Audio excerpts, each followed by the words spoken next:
Welcome, everyone.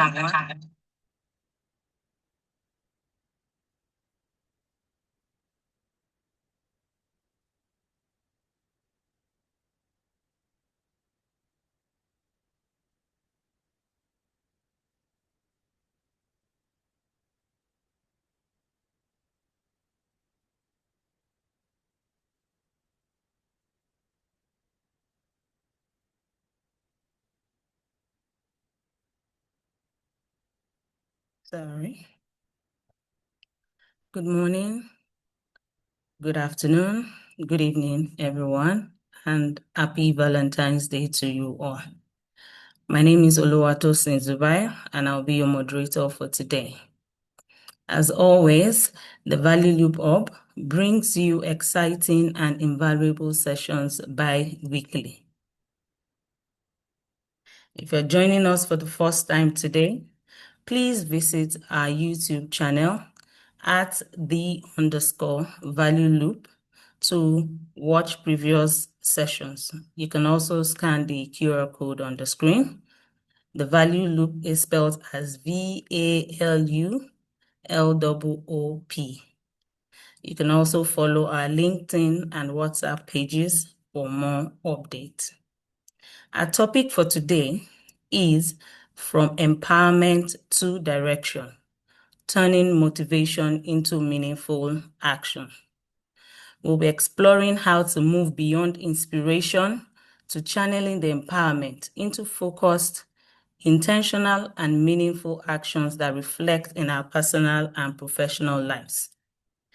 And today, to explore this topic, to take us on this journey, are my panelists, all the way from the Philippines and Ghana. First, we have lovable Princess Tumakwe. She is a dedicated political scientist focused on governance and public policy. As External Vice President of a university's Social Sciences and Humanities organization, she advances academic excellence and community engagement. She is active with Soroptimist International, championing initiatives that empower women and girls. She has worked with the Spanish Chamber of Commerce in the Philippines, strengthening her interest in cultural diplomacy. As a member of Mary Kay Philippines, she promotes women's entrepreneurship and was recently recognized by the United Nations Economic and Social Commission for Asia and the Pacific for her contributions to sustainable development and global advocacy. Welcome, Princess. Hi everyone. Thank you so much for the invitation. Actually, in the Philippines, it's 7 p.m. here. And Wow. I hope that in Nigeria and also other parts of the world, you guys are enjoying. And also, happy Valentine's Day. Thank you. Thank you so much for joining us. Next, we have Henry Kweku Dua. He is a Ghanaian curator, cultural strategist, and youth development advocate, working at the intersection of art, data, and storytelling. As managing partner of Art Africa, he curates exhibitions, supports artists, and leads cultural projects centered on African identity and contemporary expression. He founded Africa Arise and co-leads Data Bloom Africa, equipping young Africans with leadership, narrative, data, and AI skills.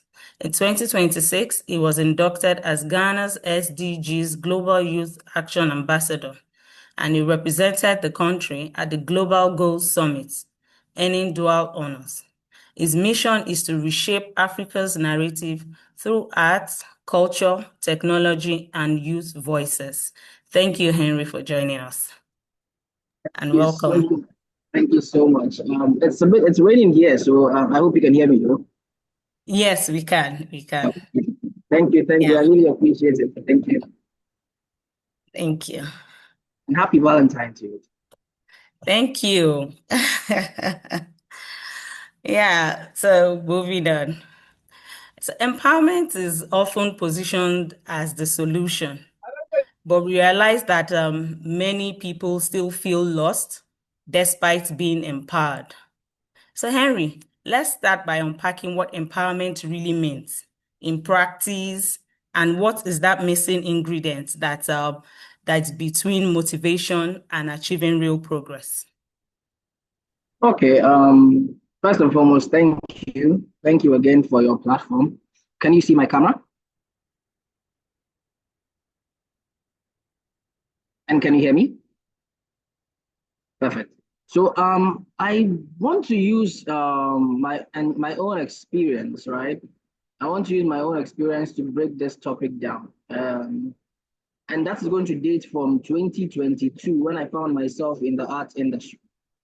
So back in 2022, yes, I had a lot of empowerment. A lot of times we think that that's actually what is required to navigate the space. I had a lot of empowerment. I I was watching a lot of TED Talk videos. I was moving from one point to the other. So I thought that, you know what, I've got everything under control. But as I grew in the space, I realized that empowerment is just the starting journey. That is the only that is just the starting journey to the entire growth stage. So from my experience from 2022 to 2025, I put a few words together which I want to explain to everybody. Hopefully I have time. The first thing is that I believe empowerment always starts from the stage of emotions, right? That's the letter E. And it is very good for us to have emotions because at that particular stage, you have a spark. The spark that you have within allows for you to I want to know that you can actually try everything out. You can try it out. It's good for you to know you can try it. It's good for you to know that you can take the risk. But the spark alone is not enough. The spark oftentimes, if left alone, it will fade away.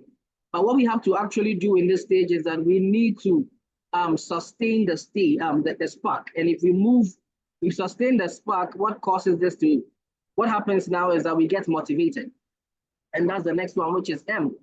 I'm trying to break down the word empowerment for our audience to understand, right? We get motivated. So in motivation, you come to understand that motivation gives you, allows for you to move forward. To move forward in whatever you are doing. But the truth is that motivation also doesn't give you direction. But motivation allows you to see the possibilities that are around you. So that's the next one, which is the P. You get to see the possibilities that are around you. And in the possibilities around you, you get to also encounter the opportunities that are also in it. That is the O. So in you getting possibilities, so in you having the emotions moving from motivation, now you encounter possibilities, you get opportunities. From the opportunities, I had to put in work. Now you put in a lot of work. It's either you're going to work harder at what you are doing to ensure that you're going to sustain or achieve all your goals. So from opportunities, you get to now do what? Work harder. But the truth now is that a lot of people also look at opportunities and they think that every opportunity that is out there is for them. But I want to debunk that narrative and let you understand that opportunity for people is seasonal. Every opportunity in every stage of your life is different. So from opportunity, we move to work. Now from work, in the midst of work, you get exposed and you get a lot of exposure where you now start finding yourself in different rooms and meeting a lot of people. And in my particular situation, I got a lot of exposure in different rooms, met a lot of people. And in that, forgive me, I think the rain is very high. And in that, you get recognition. So what this recognition will do is that now you realize that what you know is not enough. You realize that what you actually know is not enough. You have to put in a lot of work. You realize that in the room, if you are not prepared for a stage, you will not be able to be given opportunities or you'll not be able to manifest what you have. So that's the recognition stage. Now, when you recognize this, then comes the mastery stage. And that's what was my turning point. I had an individual in my life that said that, Henry, I know that you are very passionate. I know that this is what you want to do. This is what you are achieving to do. But I need for you to have mastery over what you are doing. And that is why I got to my mastery stage, where I had to master what I was doing. And in my mastery stage, I built a lot of mastery, built a lot of mastery, and now I started executing. So I started executing, that meaning that the more you build mastery, the more you can execute.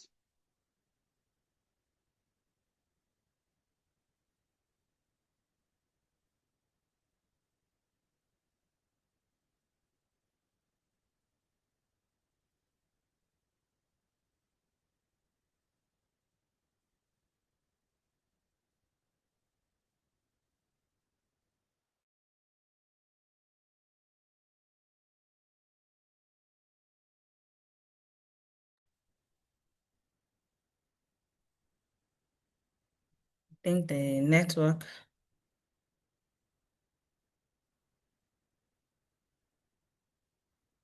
Okay. While we're waiting for Henry to get back, Princess, could you please share your thoughts on what empowerment really means while we wait for Henry to get back? When we think of empowerment, I believe most people would think of themselves. How is it, how am I going to be able to portray myself as someone who's good or someone who's strong or someone who's simply empowered? But for me, the lacking quality is when you're actually empowered, what else are you going to do? For me, empowerment doesn't end on yourself. Empowerment is about you and the actions you do in your community. It's about how your morals, your principles are actually reflected. And if you say that you are empowered, you also have to ask yourself, how am I going to be able to share this to the world? How am I going to be able to influence my community for them to also attain a very high ranking of themselves as well? For me, empowerment is something that you need to share to the world because you having it alone is simply not enough to make a change.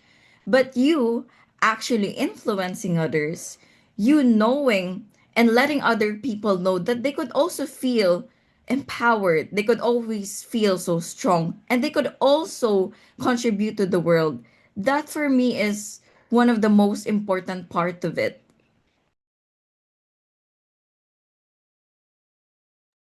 Thank you. Henry, are you back? Yes, I'm back. Let me just summarize what I was saying. So Yeah. basically, what I was saying is that it always starts from emotions, right? And it leads to motivation.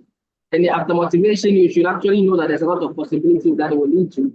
From possibilities, you get a lot of opportunities. From opportunities, you know that you have to put in the work. Now, with the work comes into play mastery, where you need to have a lot of mastery in what you are doing. And when you have mastery, you'll be able to execute what you are doing properly. And if you are executing it properly, then you are going to transform the world. So execution actually teaches us what to navigate, and navigation also leads to transformation. That's pretty much what I'm trying to say. So the empowerment in itself is that bridge that starts it, but it's always supposed to come back to that place of direction. I think that is it. Thank you very much. Thank you.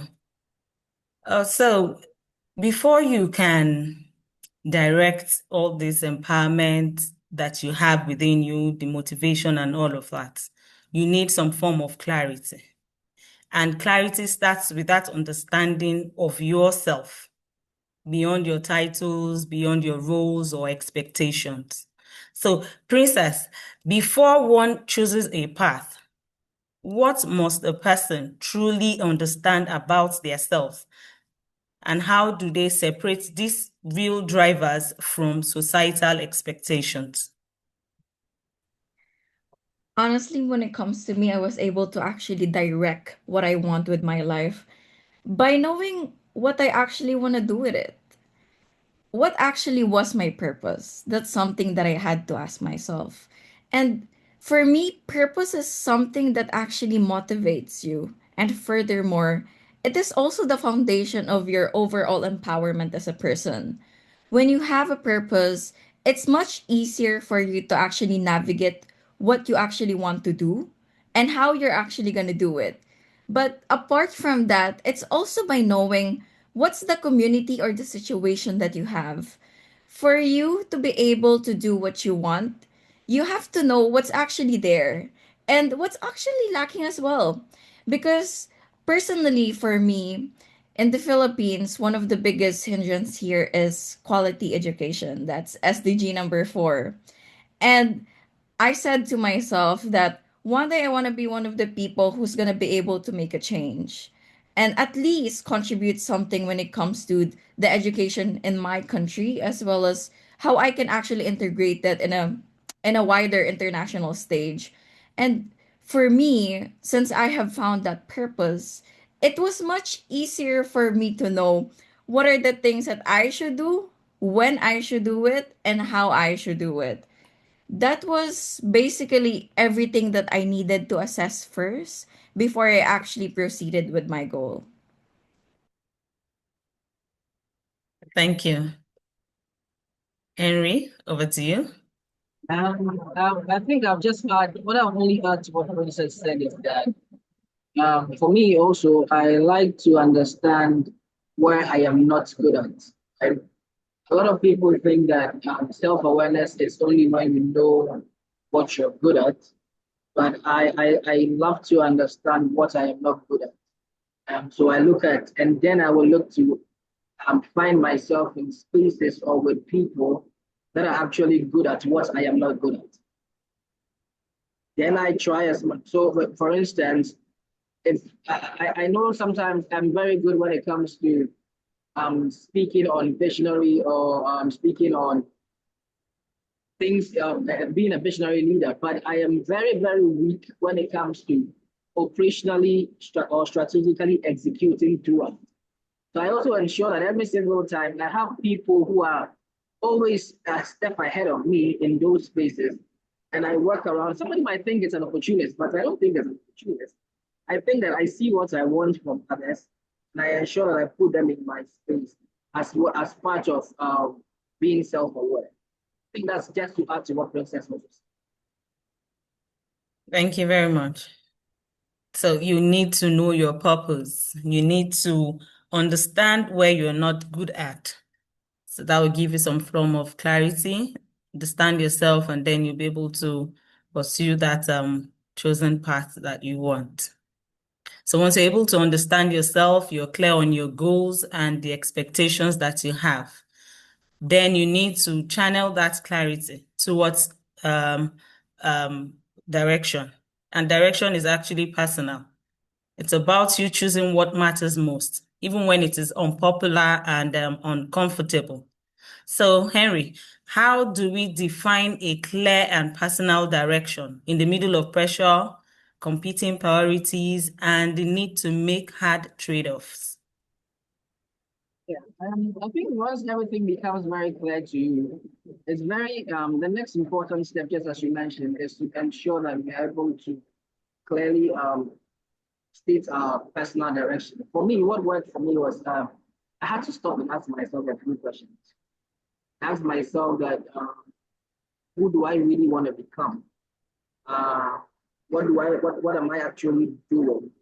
What is in its completeness of what I'm doing? And that was a question that actually changed a lot of things for me. For instance, I shared an example in the earlier stage that I met an individual that said that, hey, we are very passionate.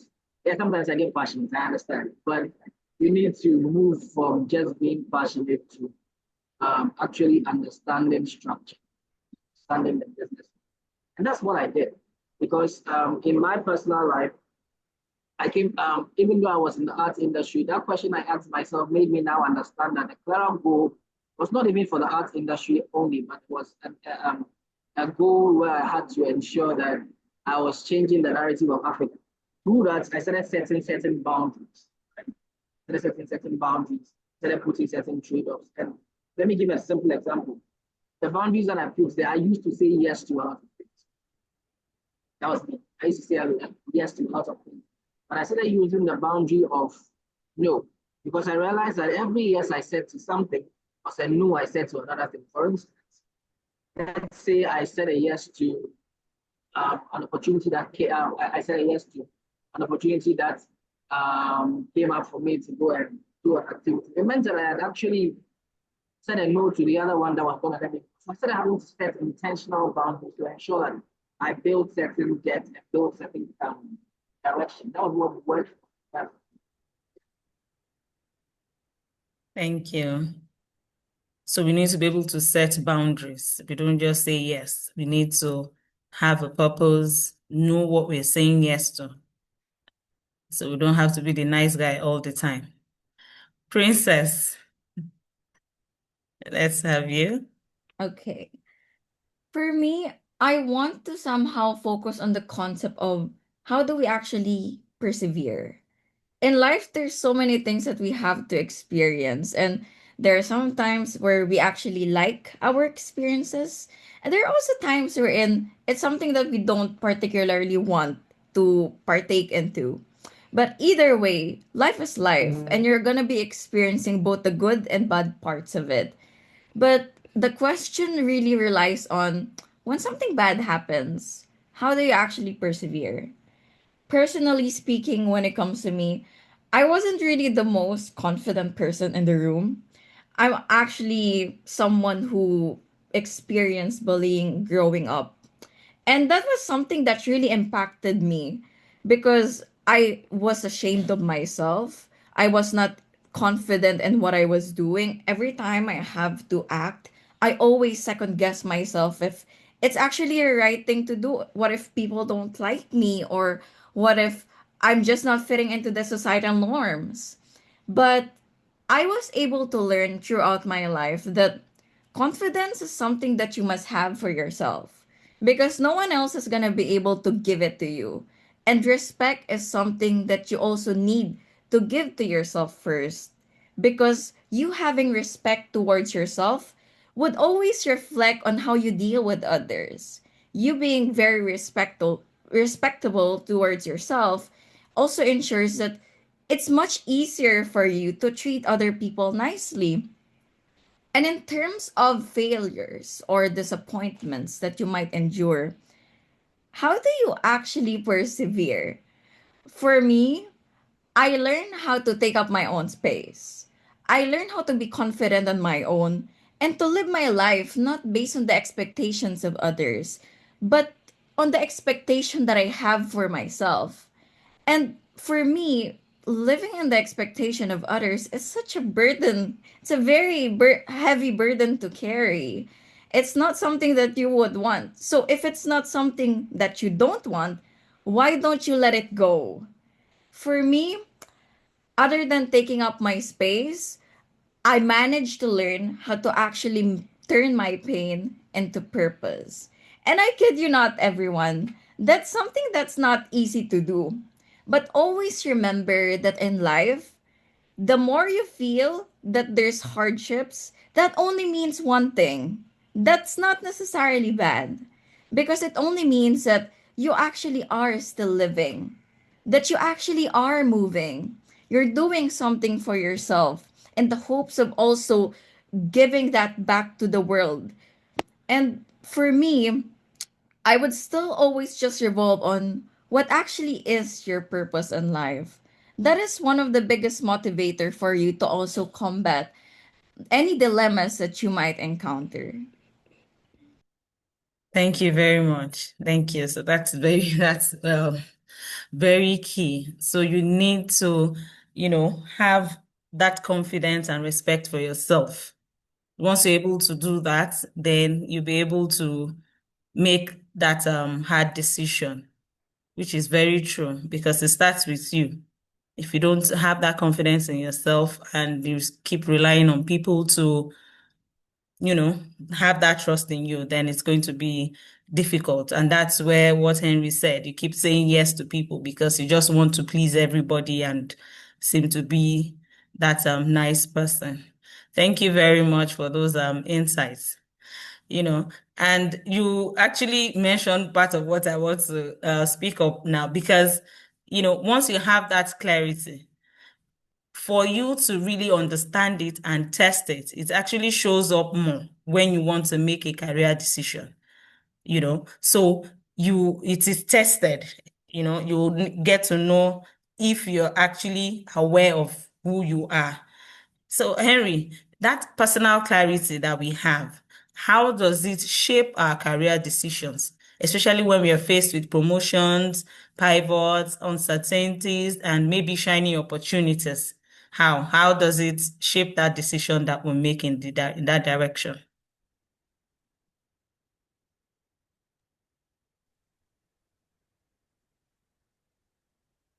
Yeah. Yeah, okay, yes, we can hear you now. For that particular one, I think that most of the times, um, you, when you build a sense of clarity, and before I understood the topic of clarity, or I built exposure or all of that. I remember when I was being faced with a challenge to become managing partner of Art Africa.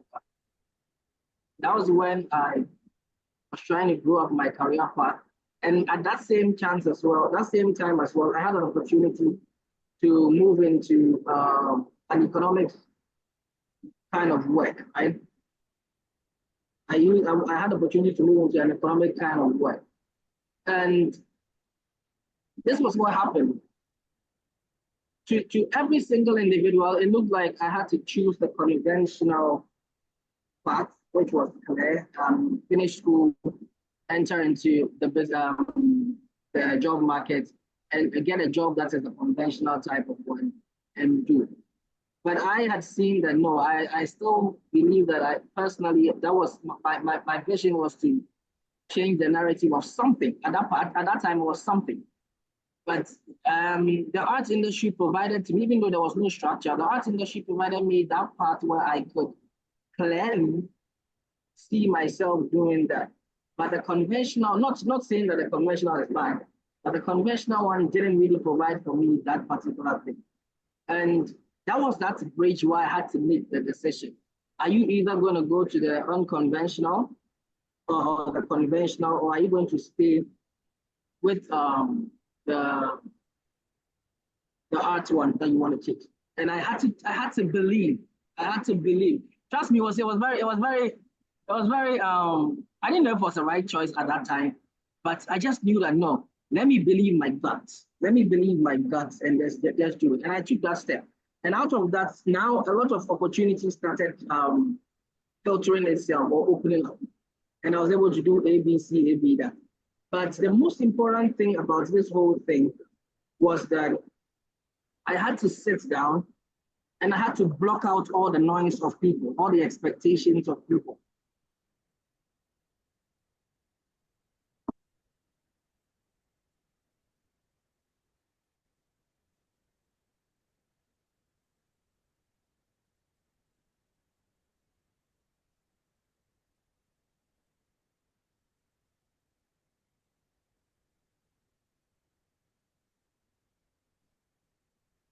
Can you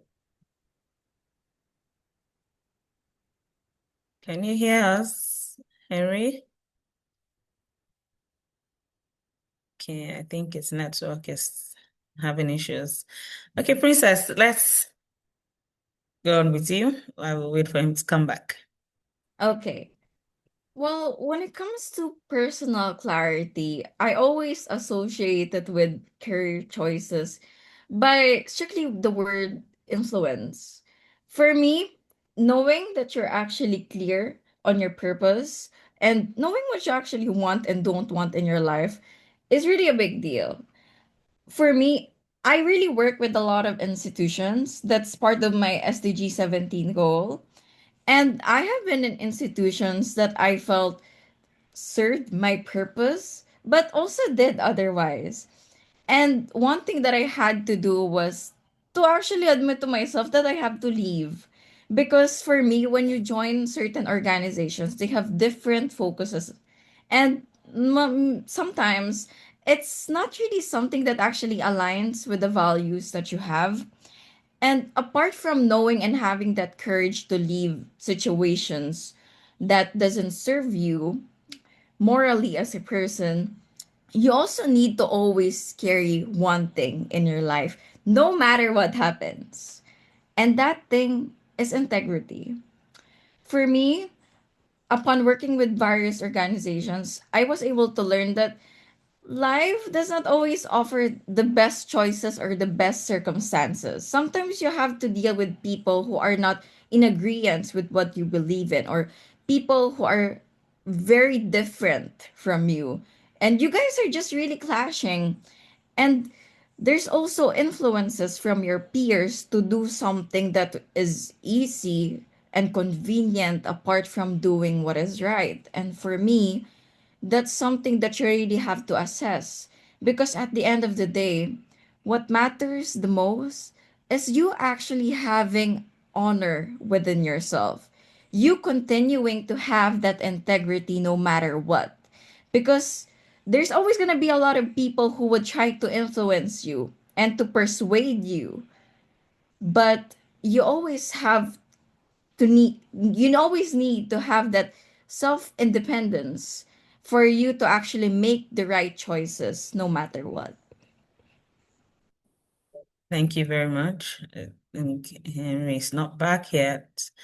So we need, to have integrity, understand, still boils down to understanding yourself, like you've been saying. Yes, to be able to make that decision. So we've talked about clarity, how to channel that clarity into our personal and professional lives.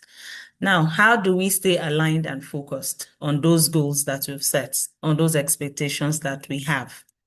So can you share with us some systems or habits that can keep us aligned and focused long term beyond vision boards and all those annual resolutions that we usually have?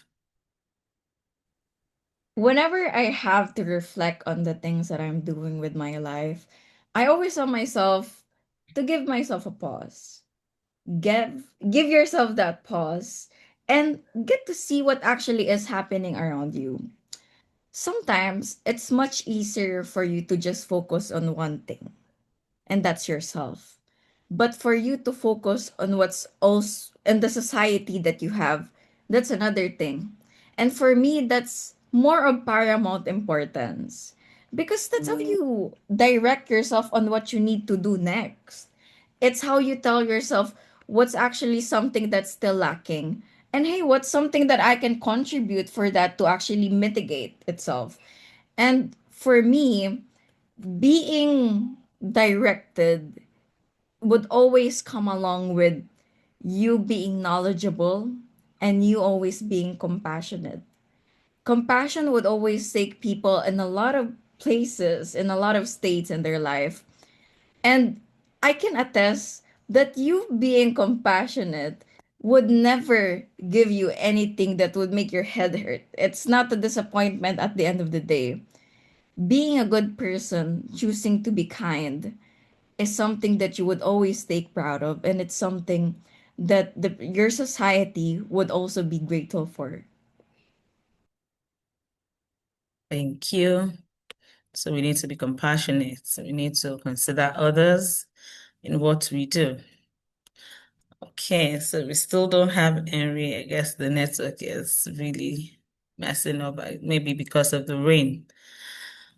So we'll moving on. So if looking back on your, you know, experience and what you've done so far, what was a defining moment that changed your direction? And what did it cost you to actually choose that path? I know said so many things around that, but what was the defining moment that you actually had that just changed your perception and, what cost you to go that route? Actually, it's as simple as being asked a question. So I was in class one day, and during that time, all I have a focus on is my academics. Okay, I need to get good grades. I want to make my parents proud. I want to do all those things. And then my teacher asked me, it was for a seat work. She asked, "What's your biggest heartbreak?" And then write that, form an essay, and then put it in a paper and then submit it to me. And then I could hear my classmates whisper, "Oh, my biggest heartbreak is my crush because he doesn't like me." Or my biggest heartbreak is when it comes to my dog because he passed away. But when I thought of it myself, it was a bit hard. And I didn't expect it to have that much influence because I just said that, hey, it's another writing essay direction from my teacher. But when I thought of it, I said to myself, my biggest heartbreak is knowing that there's people who are experiencing inequality. It's seeing people sad, suffering, and knowing that they could do so much more. But why is it that it's not like that?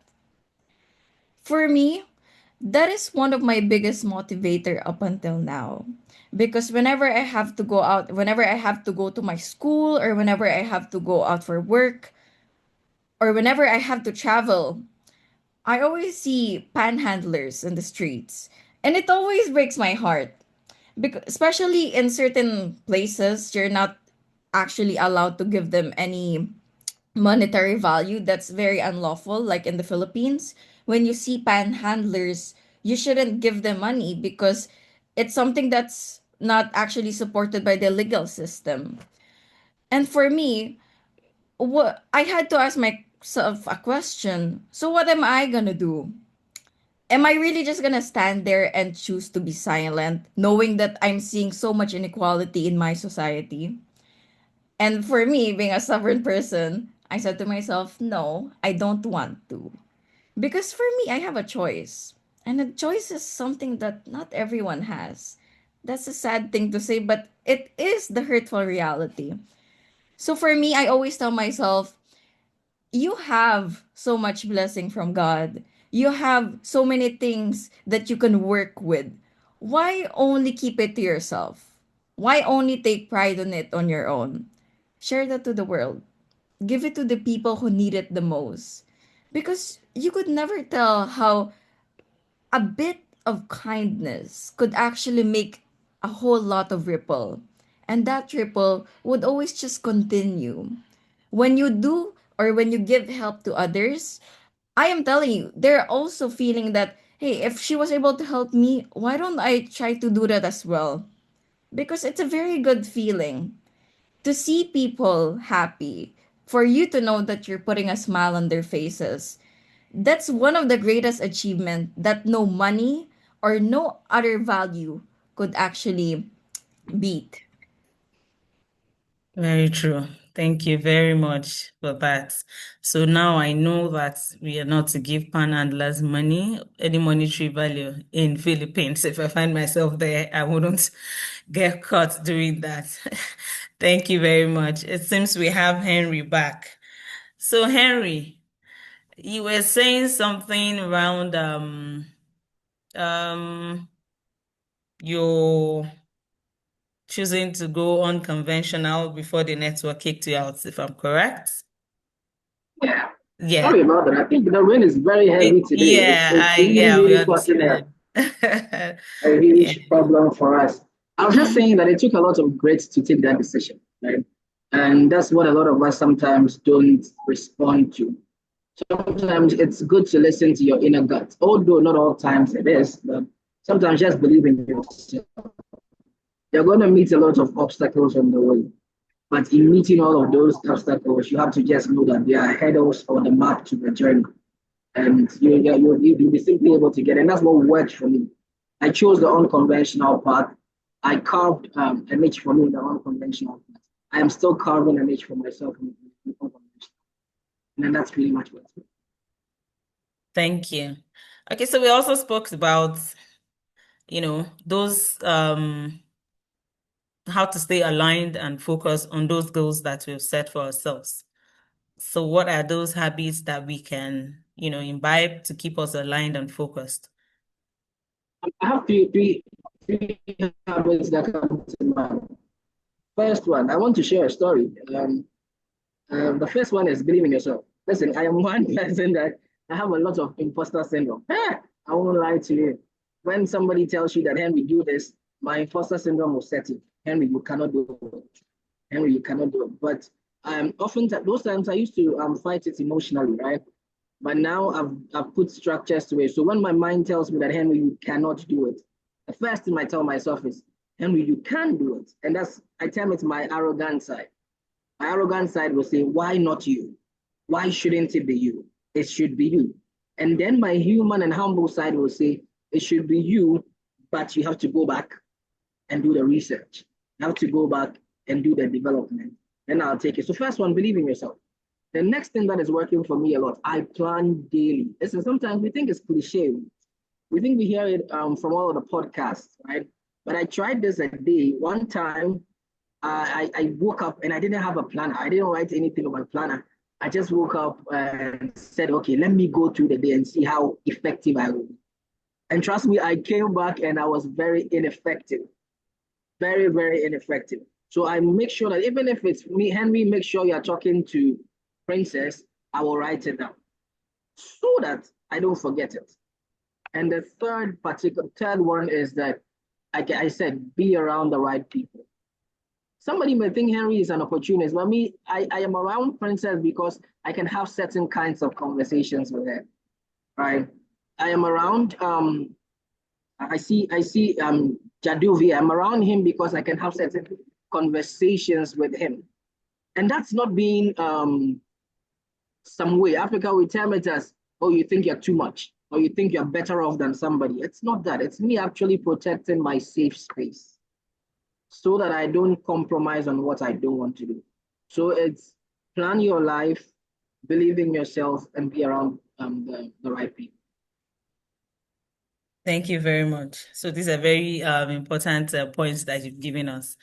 So first, you need to believe in yourself and also to make plans. I'm sure those that have joined our sessions previously have heard this over and over again. Make plans. It's very important. It's very key because it makes you efficient. You don't just go on your day without any form of direction. It just keeps you in line. And then you're able to sort what is important and what is not. You don't get distracted. You will have something you're focused on.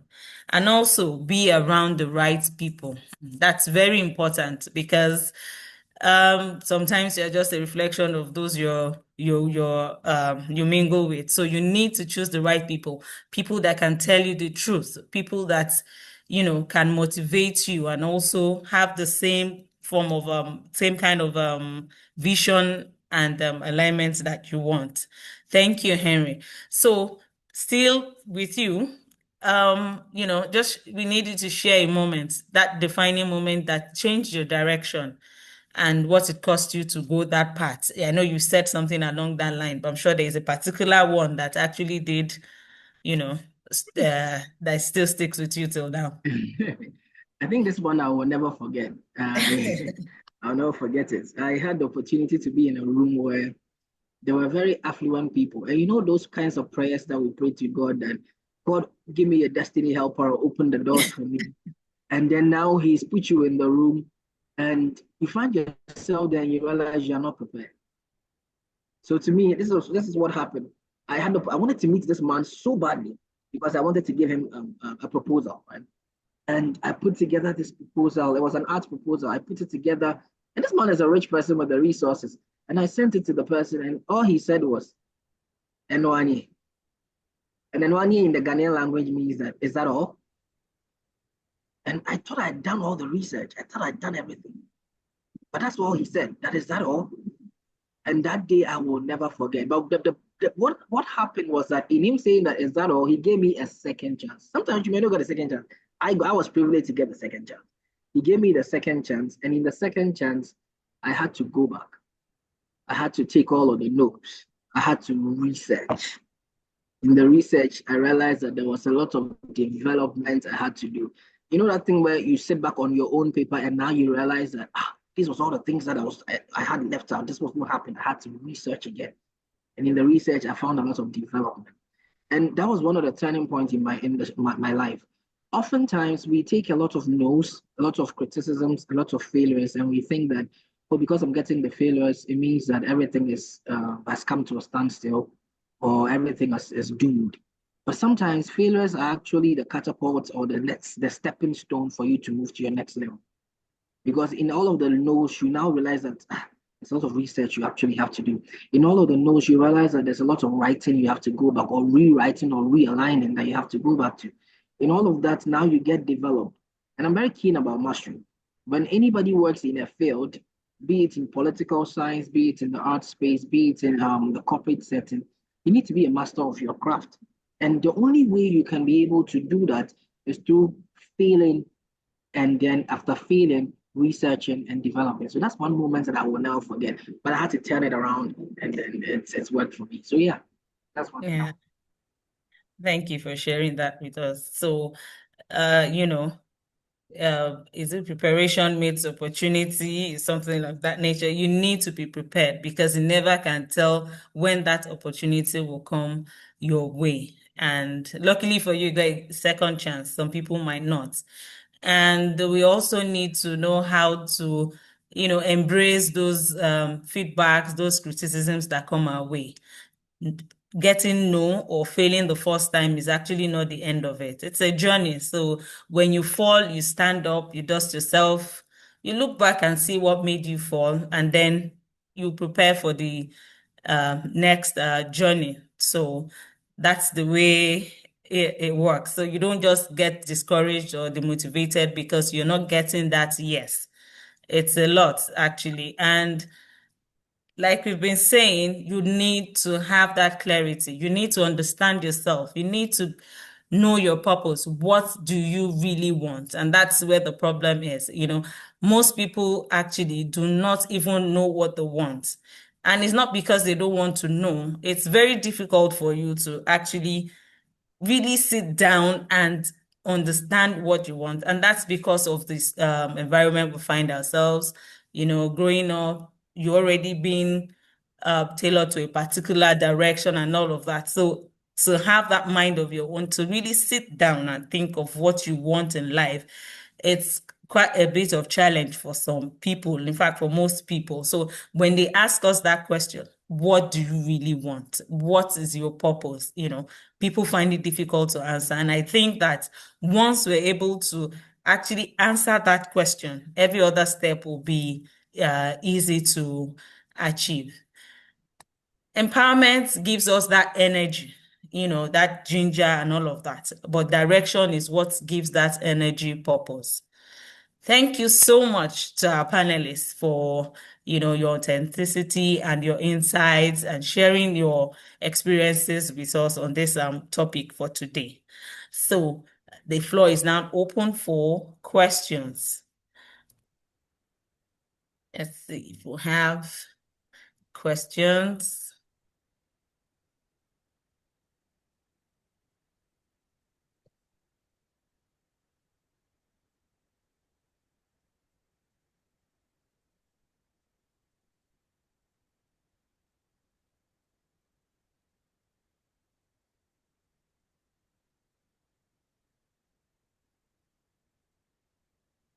Okay, so we have a hand raised. Let's have okay, please go ahead. Let me just call Jadhab before I murder My the question is to Princess.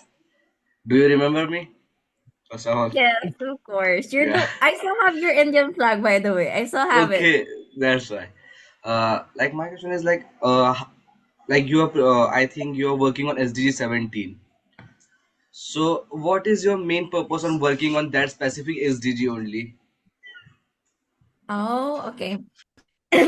Actually, just to clarify, Prithviraj, not just SDG 17, I actually work on a lot of SDGs and I try to work on it as much as possible. I don't like limiting myself. So, as of now, what I am focusing on is SDG 3, 4. Also have 13, 14, and then also 17.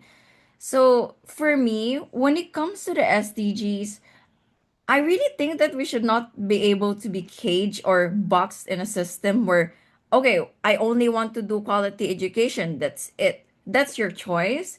But it's also much better that you also do other things because as we can examine, SDGs are all interconnected. So when you do one, it's also better if you mix it with the other. For example, for me, I have plans on doing SDG 3 and then SDG 4 and then possibly SDG 5.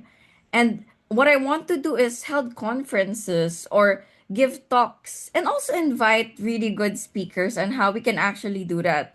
Because for me, for example, quality education could also be it could also be mixed with with gender equality. So how are you going to educate people on why feminism or the value of equality is actually important? See? So for me, never limit yourselves when it comes to the things that you do, especially when you actually have a goal. Thank you so much. Okay, thank you, Princess. Okay, so I think people are really, really, taking in and soaking in all those things that we've discussed today. And I was also taking notes myself because I've actually learned a lot. We keep learning every day. I believe, let's see, while we wait for questions, thank you once again, our panelists. I really appreciate it. And please, let's go out today and share love. Princess has said, that little thing that you do, that little love that you show, it's a ripple effect and it goes down. So no matter how small you think it is, please go out and show some love. So we have a question. Aisha says, how can leaders empower people without creating dependency? Henry, please can you take that for us? Thank you for the question. I think that leadership in itself is empowerment, right? And unfortunately,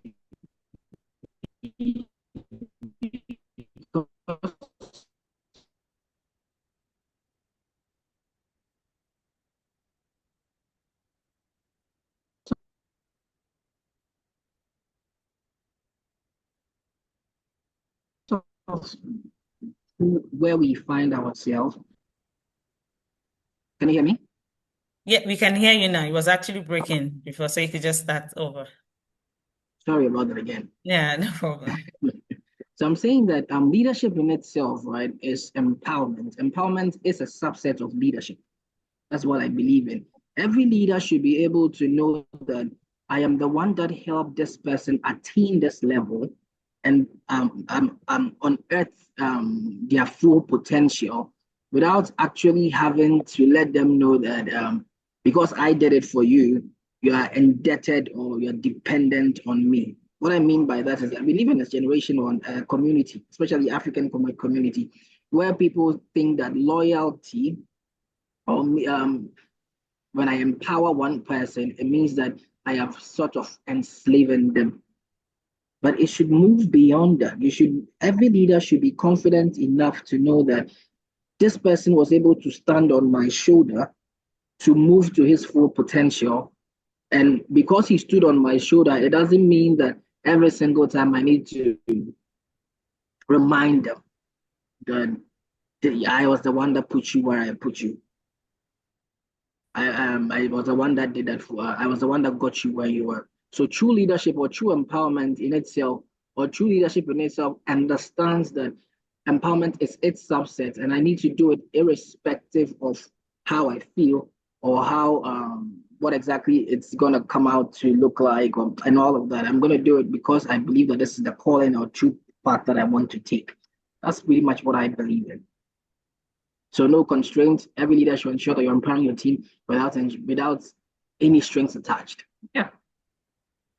Okay, thank you. I think this is a follow-up. I think you've answered that. I think empowerment quietly trains people to always expect rescue, thus creating dependency.